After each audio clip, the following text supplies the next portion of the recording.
a lack of purpose. So if you look at people who are, I'd say, spiritual, you know, they have a belief in a higher power, they have a belief in God, or whatever you want to call it, the universe or whatever, and they believe that their lives are a vehicle for something much greater.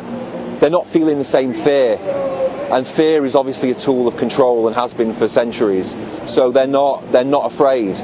They're not afraid to die. They're not afraid to fight. They're not afraid to be ridiculed by the friends. They don't want to fit in. They've got an internal security. In terms of getting active, and I think people disempower themselves. I think that they think that their efforts won't have an effect, that it won't do something. What's the point? Oh, why, if I do that, that's not really going to change anything anyway. They're too big. They're too powerful. But in reality, everything you do has a butterfly effect.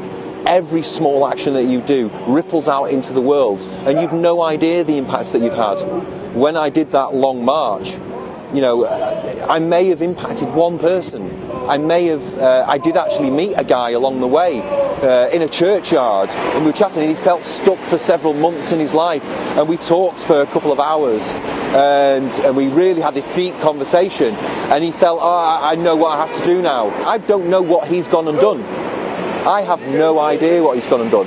So if you start with the belief that everything you do has a massive impact, and that every small action that you do will influence others, that can be inspiration to go out and actually do the first step. You know, get on a roundabout, get a board, hold it, even if it's on your own. Because there might be one guy who's driving past who's felt all alone. And as he's felt alone, you've reassured him, actually, there are people out there. He might get out there and then become like a crux of the movement. You don't know that. So always sort of act as if it's having a big impact.